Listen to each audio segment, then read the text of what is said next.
नमस्कार, मराठी अपडेट गुरु या यूट्यूब चॅनलवर संपूर्ण महाराष्ट्रातील लाडक्या बहिणींचं मी ओमकार स्वागत करतो। मुख्यमंत्री माझी लाडकी बहीण योजनेसंदर्भात खात्रीशीर माहिती आपल्या चॅनलवरती दिली जाते। तर सगळ्यात महत्त्वाची बाब म्हणजेच ऑक्टोबर महिन्याचे हप्ते वितरण थांबलेलं आहे।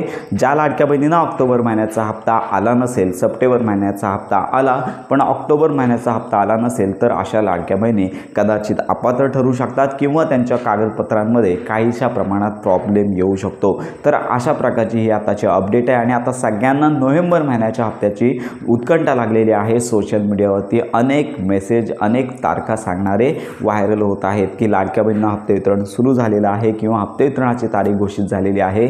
मंत्री आदित्य तटकरे असतील किंवा मुख्यमंत्री असतील किंवा उपमुख्यमंत्री असतील, यांचे मागचे व्हिडिओ दाखवून लाडक्या बहिणींना चुकीची माहिती देण्याचं काम केलं जात आहे।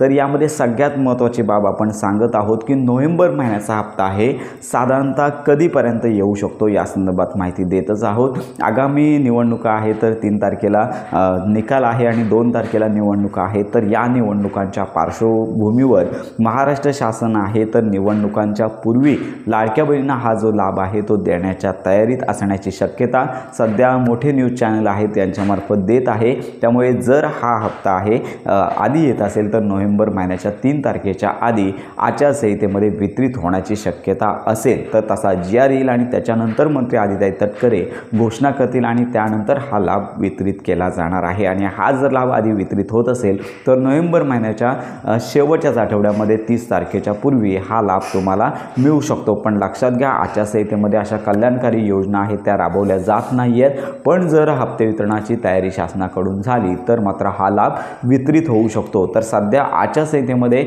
जर हप्ते वितरण होत असेल तर तशी घोषणा होणं अपेक्षित आहे, पण अजून देखील संबंधित मंत्री असतील किंवा उपमुख्यमंत्री असतील, त्याचबरोबर लक्षात घ्या की आदित्य तटकरे असतील यांच्यामार्फत अजून कोणतीच सूचना किंवा घोषणा अशी झालेली नाही आहे। आणि लक्षात घ्या की फारसा फरक पडणार नाही आहे, कारण का दर महिन्याला साधारणतः 3 ते 4 तारखेनंतरच हा लाभ आहे तो वितरित केला जातो। त्यामुळे निवडणुकांचा कालावधी 3 तारखेपर्यंत आहे।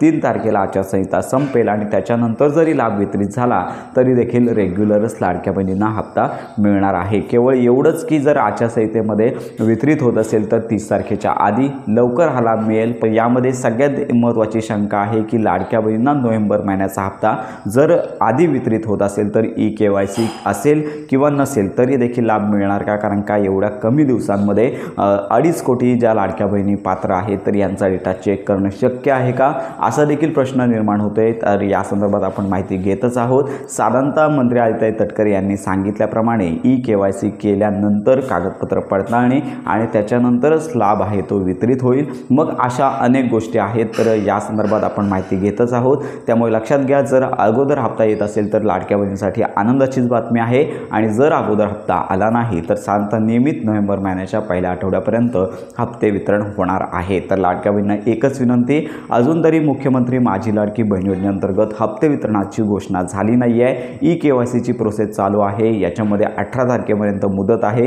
ही देखील मुदत वाढ झाली नाही आहे। तर अनेक मेसेज आले, तर लक्षात घ्या की मंत्री आदित्य तटकरे यांची घोषणा आणि ट्विटरचं पेज आहे तिथे ती घोषणा होते आणि त्याचबरोबर सगळ्यात महत्त्वाची बाब म्हणजेच मान्यता देणारा GR। तर या गोष्टी ज्या येतील त्याच्याच वेळी हप्ते वितरणाची तथ्यता कळते। तर अशा प्रकारे ही महत्त्वाची माहिती सर्वांपर्यंत नक्की शेअर करा। तुमच्या जर काही शंका असतील तर आपल्या व्हिडिओच्या कमेंट बॉक्समध्ये नक्की कळवा। योजनांसंदर्भात खात्रीशीर माहितीसाठी आपल्या मराठी अपडेट गुरु या यूट्यूब चॅनलच्या कनेक्टमध्ये राहा।